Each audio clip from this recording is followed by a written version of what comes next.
Welcome to Solicited Advice to Live Your Best Life. I'm your host, Kate Hess. You're in the right place if you're tired of feeling stressed, anxious, and overwhelmed, or if your critical inner voice is the loudest voice in your head. Join me each week for actionable, healthful, and healing habits based in mental and emotional hygiene practices to help you turn your self-criticism into self-love. And along the way, bring more freedom, serenity, resilience, and joy into your life. I'm a mental and emotional hygiene coach, and I'm thrilled to join you each week to answer your questions and help you live your best life. This week's question is one I struggled with for many years, and I'm really grateful I get this opportunity to share the important lesson I learned about it with you. Today's questioner asks, does being productive always mean working hard and not taking breaks? In a nutshell, no. Nope. Absolutely not. In fact, I'm going to share with you today how this is the exact opposite of what being productive looks like. Let's start by recognizing that working hard does not, in and of itself, actually make you productive. If I wanted to plant a tree in the backyard, digging a giant hole in the front yard would be working hard, but it wouldn't bring me any closer to my goal of getting a tree planted in the backyard. And in fact, that version of working hard would actually leave me so tired I wouldn't have the energy to actually be productive on digging a hole in the backyard where I needed one. You might be thinking, of course that isn't productive, Kate, but I wouldn't dig a hole in the front yard when I needed a hole in the backyard. But the truth is, we do the equivalent of that all the time. When I was married to my first husband, I used to make a pasta bake almost every week. It was an easy recipe I could toss together with leftover bits and bobs from other meals. And it was always a little different based on the ingredients I used. But one day, my then husband declared he no longer wanted any repeat meals. And that meant pasta bake was out. The easy meal, which used up leftover ingredients and prevented waste, was abandoned. And instead, I spent hours each week finding new recipes, hunting down sometimes obscure ingredients, and cooking something different each day, all while working 40 to 50 hours each week. The end result? We got fed. Were the unique meals any more nutritious than a pasta bake? Probably not. Did it take more time and energy to get them on the table? Absolutely.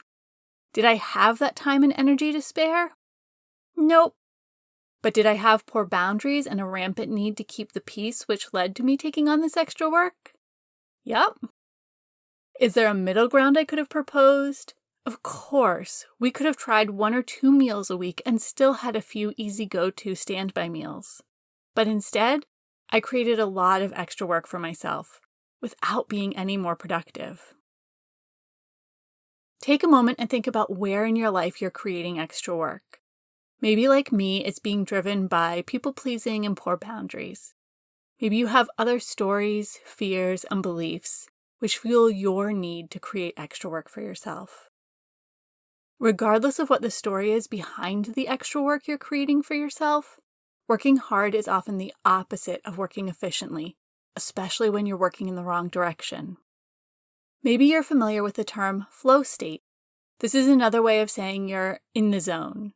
When you're working from a place of flow, your attention is easily focused on the task at hand, and everything about it seems to come with ease.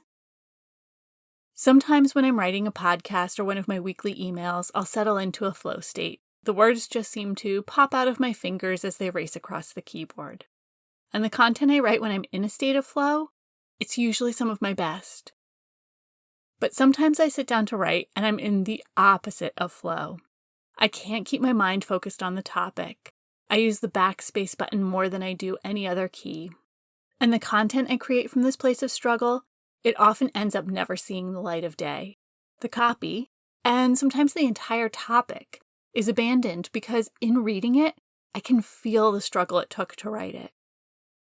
I've learned when I'm in that state of struggle to take a few minutes and check in with myself. I ask myself 2 questions. First, do I need a break?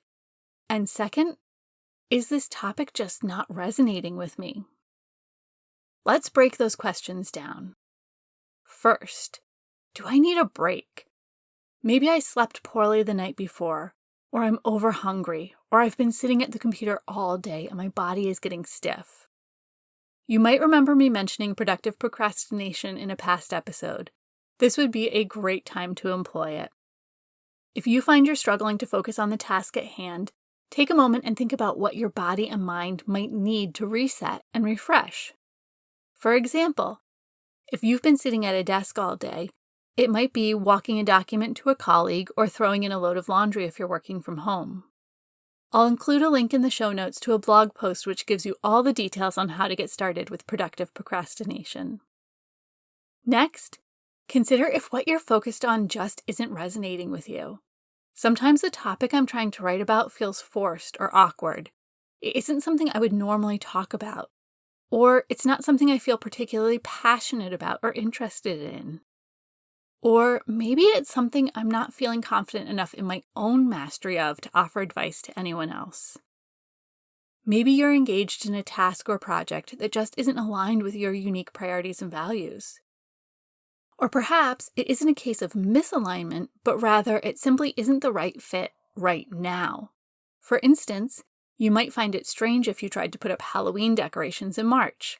Similarly, you might simply not be in the right personal or natural season for a particular project or task. In episode 8 of the podcast, we dove into the stress myth and debunked the belief that stress makes you more productive. Quick recap. When you get stressed, the logic and reasoning centers in your brain go offline. That means anything that requires clear thinking becomes so much harder when you're stressed. What that also means is when you take time to rest and shift out of a state of stress, those parts of your brain come back online and your mental processes are at their most efficient. In the context of today's question, when you don't take breaks, you're actually operating from a place of reduced mental capacity. It's only when you take breaks that you can be your most productive. A 2017 study published in the Harvard Business Review found that taking breaks were actually key to efficient problem solving and igniting creative thinking. The researchers discovered participants in the study, when allowed to focus on a task as long as they wanted, ended up circling around dead ends and creating redundant ideas. However, participants who were instructed to take breaks at regular intervals were actually able to solve problems faster and create more novel ideas. These results are supported by additional research which also found taking breaks and switching between one project and another allowed participants to be more creative and productive. One additional interesting note from the study, even when participants felt they were on a roll, they actually were simply recreating the wheel over and over again while believing they were making something new. If you struggle to give yourself permission to take breaks, consider scheduling your productive procrastination. Set a timer on your computer or phone to remind you to take breaks on a regular basis, and pick a task that resonates with you off your productive procrastination list. Again, if this isn't a tool currently in your toolkit, I'll add a link to learn all about productive procrastination in the show notes. These regularly scheduled breaks are also a great time to check in with your body and see what it needs. Do you need to stretch your legs? Are you hungry or thirsty? Do you need to use the bathroom? As someone who used to sit with legs crossed trying to get something finished before rushing to the bathroom, I can guarantee you'll be more productive if you take a break to take care of your body's needs. In episode 16 of the podcast, we talked about the impact of decision fatigue on your ability to be productive. As we've seen, working hard often means spinning your wheels and generating more of the same over and over again. And with decision-making being a depletable resource, as you approach decision fatigue, each decision you make becomes harder and harder. This is another great example of when we make things more difficult by working harder and not taking breaks to restore. A great tool to help you reduce the impact of decision fatigue is learning to communicate and work with your intuition. If you're interested in learning more, check out my Intuition 101 course. Podcast listeners save 25% with code PODCAST. I'll add a link to learn more and register in the show notes. Finally, let's talk about burnout.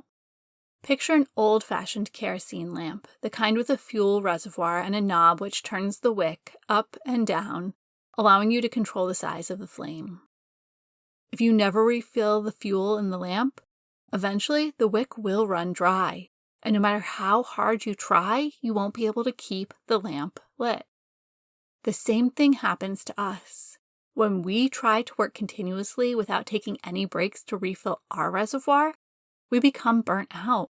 And burnout is a slippery slope leading to illness, disorder, and disease.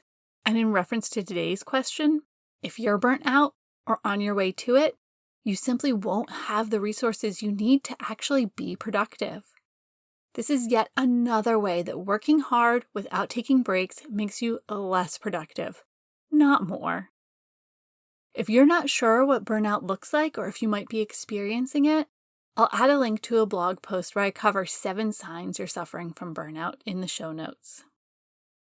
You can prevent burnout or recover from it by replenishing your mental, physical, and emotional energy reserves faster than you spend them. That means taking breaks to rest and restore. I know I say this a lot, but because we aren't cookie-cutter humans, what you need to restore is going to be as unique as you are. The way we refill our energy reserves is through self-care, but self-care is so much more than a bubble bath or a massage. A basic guideline is self-care activities feel like you've just received a warm hug from someone you love. But understanding what self-care is and how to make it work for you is a big topic. You can revisit episode 4 of the podcast to learn more about self-care, or get your free copy of my self-care toolkit at nourishnesttbreathe.com/P18. That's P as in podcast and the number 18. And get everything you need to start building a consistent, sufficient, and sustainable self-care routine that works for you and your life. One side note here. Distraction is not the same thing as self-care, and it won't actually refill your mental, physical, or emotional energy reserves. It might slow down the drain of kerosene from your lamp, but it won't refill it. So the one caveat to everything we've covered today is prioritizing distraction activities over either working hard or self-care activities won't help you be more productive. If you find you're spending a lot of time engaged in things which pull you out of your own life and distract you from what you're thinking, feeling, experiencing, or doing, it might be a good time to do a personal energy audit. I'll add a link in the show notes to a blog post with all the details on this process. So going back to today's question, taking breaks actually helps you be more productive, not less. And working hard without breaks is a great way to be less productive. If you're ready to make the most of your breaks, check out the blog post linked in the show notes on productive procrastination and grab your copy of the free self-care toolkit at nourishnesttbreathe.com/P18. That's P as in podcast and the number 18. And I'll add a link to that in the show notes. Thank you so much for joining me today for this episode. Please hit subscribe wherever you receive podcasts. If you've got a question that you'd love to hear addressed on a future episode, please submit it using the form on my website at nourishnesttbreathe.com/podcast. I'll include that link in the show notes. And remember, living your best life isn't about changing your life. It's about changing the way you show up for your life. Thank you so much for joining me for this episode of Solicited Advice to Live Your Best Life. If you enjoyed this episode, please take a moment to leave a rating and review wherever you subscribe to your podcasts. Your rating and review makes it possible for other people just like you to discover this podcast. And don't forget to check out all of my free resources at nourishnesttbreathe.com/resources. I'm sending you a great big hug. You've got this.